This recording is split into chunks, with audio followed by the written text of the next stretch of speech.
Hi, everyone. My name is Katya Spolidoro. I'm the Chief Solutions Officer at Atlas Risk Advisory, and I'm excited to discuss how AtlasFX AI is transforming FX forecasting for treasury teams. Do you ever wonder how much time and effort your team spends on forecasting? Treasury and finance teams are under pressure to deliver precise, actionable forecasts in our fast-changing world. In this session, we'll try to answer some of those questions. We'll start with an introduction to AI and forecasting and see how AtlasFX AI goes beyond traditional methods. We'll look at the limitations of older methods and why they often fail to meet the needs of modern treasury teams. We'll look at different AtlasFX AI models and their unique advantages. And then we'll step to performance comparison and see how AtlasFX AI delivers error reductions and improves accuracy across various use cases. We'll look at integrating exogenous variables that make AtlasFX AI forecasting even more effective. The goal for this session is to see how our model can transform a resource-heavy manual process to a streamlined, data-driven operation that empowers your team to focus on what matters most, making strategic decisions. Now, most of us already use AI with or without realizing it. AI powers everyday tools around us. It predicts the traffic on our way home from work. It suggests the next songs on our playlist. It even filters spam emails out of your inbox. It makes our everyday tasks faster, smarter, and hopefully makes us more efficient. It is no longer a futuristic concept. It is an essential tool for solving real-world challenges. What do we mean when we're talking about AI and FX forecasting? Well, we're talking about an advanced machine learning algorithm that analyze historical data, they recognize patterns, and predict future outcomes. Now, this does sound a little bit like a regression, doesn't it? And you're probably thinking, is it all just a regression? Well, technically, any AI model is a form of a non-linear regression, but it's a more complex, multi-layered regression technique. And unlike basic regression models that can get stuck in past trends, AtlasFX AI improves with new data. Let's look at a different simple example of predicting the weather.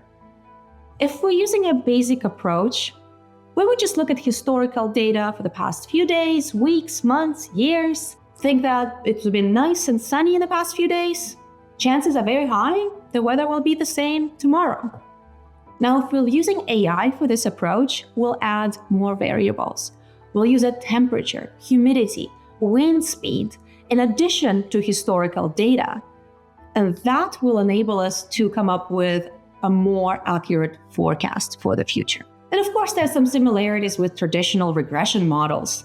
But AtlasFX AI is a more powerful, layered, dynamic, and ever-improving model. Let's explore how this plays out in the world of FX forecasting and why do we need AI? The need for AI comes from the challenges that are faced by treasury teams and finance teams who often require a more detailed and accurate forecast than traditional methods can provide. Here we show 3 common methods that are currently used by most professionals.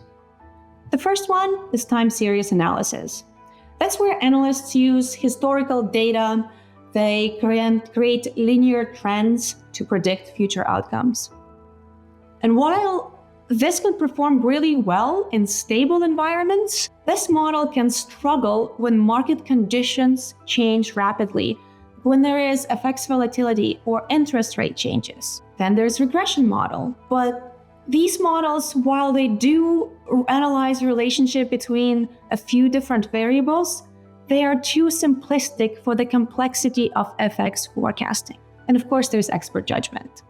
It's another common method where human insights fill the gaps left by data models. But this approach introduces subjectivity and can be prone to bias. Now, in theory, we have three methods, but what really happens? Treasury professionals are often handed high-level forecasts that are based on outdated templates, or even worse, they're given forecasts that are not frequently updated, and they cannot reflect sudden changes in financial environments. There are conflicting goals. There's sometimes misalignments between what forecasters produce and what they're focused on versus what Treasury needs. FP&A's team tend to focus on broader business performance metrics. Where Treasury have very specific needs, they need a more granular forecast.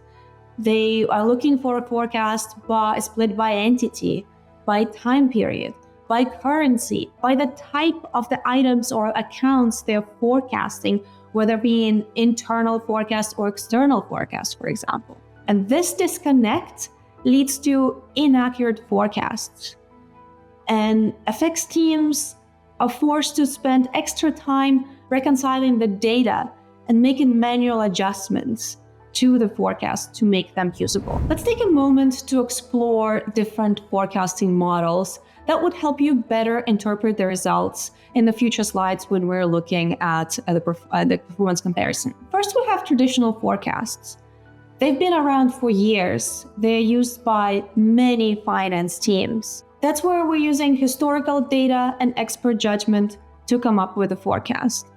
And at AtlasFX, we use this to compare this as a benchmark to all of the different models, all of the other 5 models that you see here. Then there is AtlasFX AI. That's the machine learning approach that focuses on time series data. Think about AI systems that you might already know.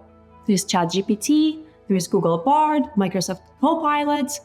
They all are designed to understand and create human-like text. And the more data we give those systems, the better our query is, the better the outcome will be. And just like that, AtlasFX AI model works in a similar way, but with data instead of conversation. Now we took it a step further and introduced external variables into the standard base AtlasFX AI model, where we're looking at economic indicators or market data. We're looking at internal variables and external variables that will drive the forecast and make it more accurate. On the right-hand side, you see other models.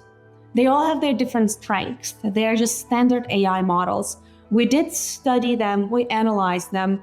Each one of them brought a little bit of their strengths to the AtlasFX model. First one is ARIMA.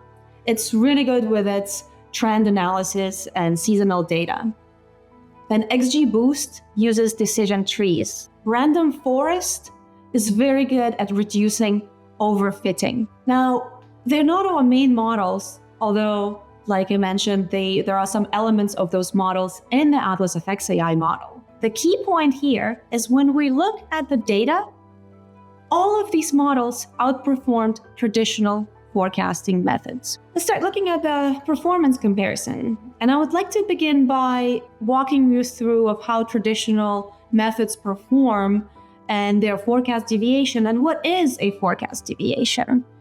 And let's take a step back and think about how the data is collected, how we came up with this chart here. At the end of 2023, we started looking at data going back to 2017, 18, as far back as we could with different scenarios.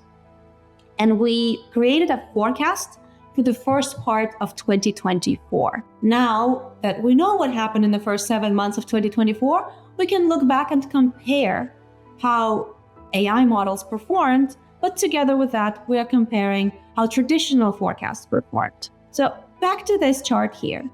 On this slide, you'll see the green bars representing actual base level activity and the red bars showing traditional forecasts.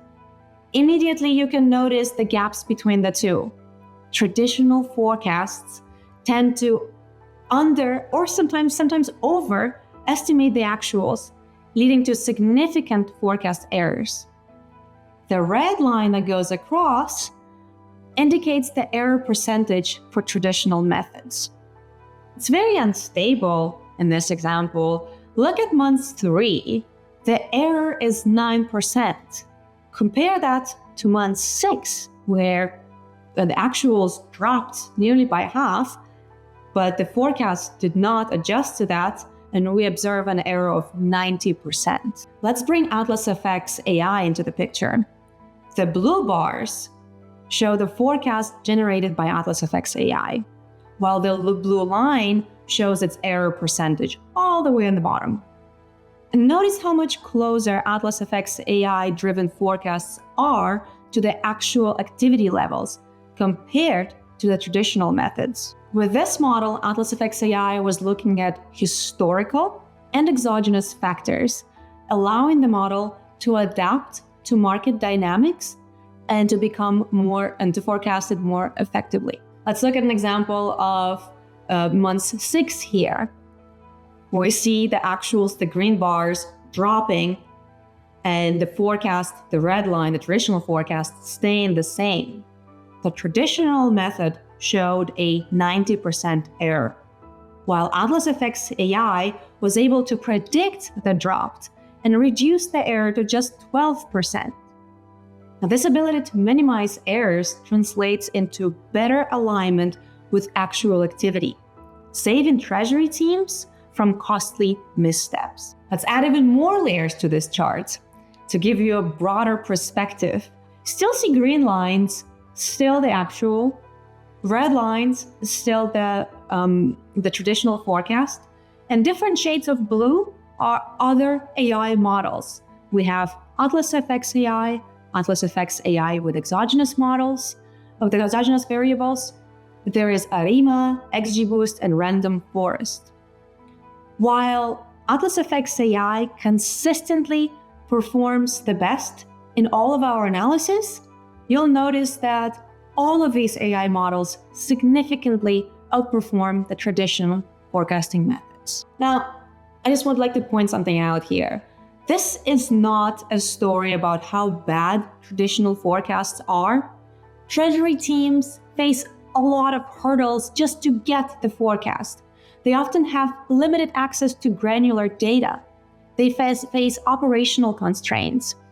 And that makes their decision-making very challenging. And sometimes they can't accurately predict the future months. The point isn't that the forecasts are poor, but there is so much room for improvement. And that's exactly where AtlasFX AI comes in. Let's look at a different scenario. A lot of treasury teams might find this familiar. It's a case of a flat forecast. That's where a fixed value is assumed across multiple months. It might be okay in a stable environment, but these forecasts oversimplify the complexities of market behavior. Notice how actuals, the green line here, fluctuate, while the forecast, the red line, remains static across multiple months. Compare that to AtlasFX AI forecast, and we've added both models here with and without exogenous variables. They're so much closer to reality. Now, on average, we see great reduction of errors across all of the models and all of the cases that we've seen.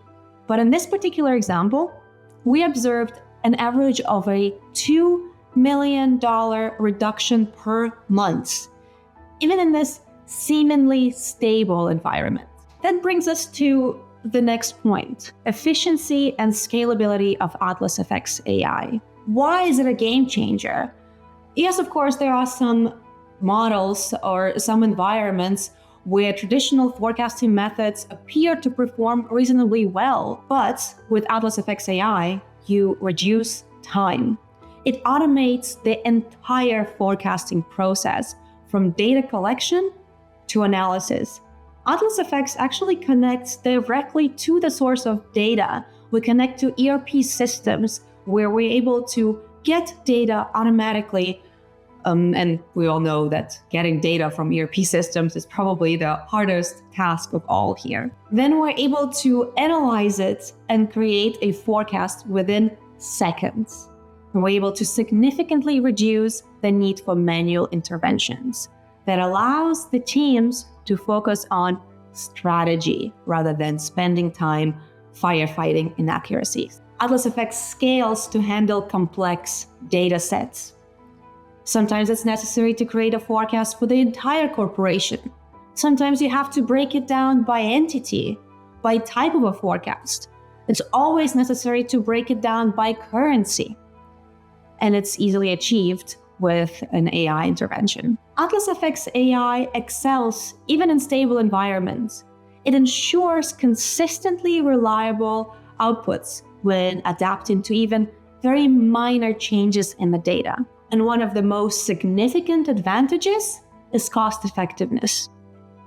AtlasFX AI is faster. It uses fewer resources while maintaining a high level of accuracy. We talked about exogenous variables before. Let's expand more on what they are. Exogenous factors can make a significant impact on performance. It makes our models more attuned to bigger pictures. Now, in this journey, we've identified two main types of exogenous variables. You can have an internal factor or an external factor. Let's start with internal. Let's take an example of predicting euro sales in entity, let's call it entity 100, that is a distribution entity. We can look at historical data for just that combination and already have an accurate forecast. Or we can look somewhere within the company and see, well, what drives those sales, the euro sales in entity 100? Well, there's probably a manufacturing entity, an entity that actually produces what entity 100 will sell. It all happens within the same company, and maybe forecasters are not really looking at that relationship. So there's probably a lag of a few months to allow the manufacturing company to create what is being sold in 800, but then eventually it will drive the activity. Of course, you don't have to just settle with one exogenous variable. We actually did a fun study internally where we took 800 different variables to forecast one activity. We thought it was going to break, but surprisingly, in a few seconds, we got a forecast. Now, that case was a case of many is not always good or more isn't always good. And when we compared that result with a result where we used only 3 carefully selected variables, the results were almost the same. Actually, 3 was better than 800. But the point here is you can have as many variables as you want to or willing to work with. And then there are external variables. Not all relevant data comes from within the organization. There are economic indicators like interest rates or inflation that can influence consumer behavior and business decision. There's market data from distribution partners that can highlight shifts in demand. There's government policies like new regulations or funding initiatives, and industry-specific factors.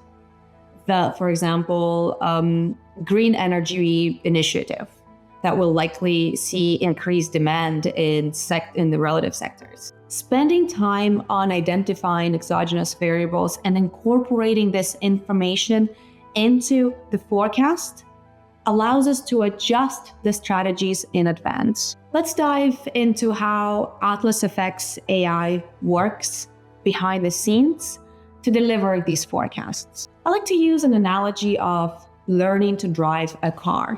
Do you remember when you learned to drive a car? Maybe you recently taught somebody else to drive a car. When you just start with the basics. You know how to steer, how to use the brake, how to follow the road. You don't deviate from this. Just go home, school, home. Over time, you start learning and responding to changes like roadblocks or traffic. You start listening to the radio while you drive. You know that there is a closure at the exit that you're about to take, and you take a next exit. Well, AI, especially specifically AtlasFX AI, is following the same methodology. It's a machine learning technique that analyzes historical data, and it's able to adapt when something else happens. We combine traditional methods with AI. We know how treasury works. We know what they are looking for, and we're able to bring that in to our model. Now there's inputs. That's the most important part of all, is time series data. That's where people spend the most time looking at, collecting that data. Now we're fortunate here that with AtlasFX, we're able to connect directly to the data source and pull that data directly from ERPs. But getting the data isn't enough. When we're looking at data, we're looking back at as far back as we can, 7, 17, 18, even further back if possible. But we do have a constraint that we want to only look at data that has at least 48 months of data.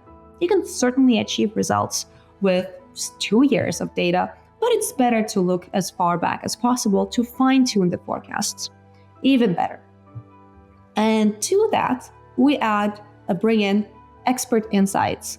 We go to treasury professionals, to forecasters, and we ask them, what can we do with this data? How can we interpret it better? And they tell us that there's a merge that happened that would explain the shifts in activity. Or maybe there are some items that need to be excluded from the forecast. For example, excluding transfer pricing adjustments or royalties or other items from data that are not being forecasted. So after the data is collected, it's cleaned, then we'll look at exogenous variables. We'll look within the corporation and outside. Factor that in, and the process begins. That's where AI shines. The data is collected, the model is being trained. Each model has to be trained hundreds and hundreds of times. It's a systematic, automated training where it goes through hundreds of cycles, gives us the forecast. We'll look at the forecast, fine-tune it, bring the feedback back into the model until we're satisfied with the results. And because we're fortunate enough to get data monthly or even daily for some of the models, AtlasFX model continuously improves. Each time more data comes in, each time we're able to identify better patterns, and the model self-learns to create better forecasts. Now, in summary, AI is like an expert driver who's always learning. It adapts quickly, it takes in new information, it constantly refines the forecast to make our forecasts more accurate, and it helps us navigate unpredictable markets more effectively. Now, of course, even AI has its limits. If there is a global supply chain disruption like in 2022 or a natural disaster, no model would be able to forecast it unless it has happened before. Then we can see what happened with the data and how the data reacted. AI is very powerful, but it's not a crystal ball. It cannot forecast unpredictable, unprecedented events. As we come to the end of this presentation, let me leave you with some key takeaways. First, AI delivers significant error reduction. On average, we saw a 50% reduction, enabling FX teams to make more informative decisions. AI outperforms traditional methods in adaptability. It stands out by identifying subtle trends and adapting to them. AtlasFX AI provides faster, more scalable solutions and can handle large data sets and complex global operations with ease. And the last one is incorporating external data improves precision. AtlasFX AI isn't just a tool for reducing errors. It's a powerful enabler for treasury and finance teams to work smarter, faster, and more strategically. Thanks everyone for following this presentation with me today. I realize that it might be a new topic for some of you. Some might have lots of questions. Please feel free to reach out to me. My email is katya@atlasfx.com. We're always happy to talk to you again. Thank you for your attention.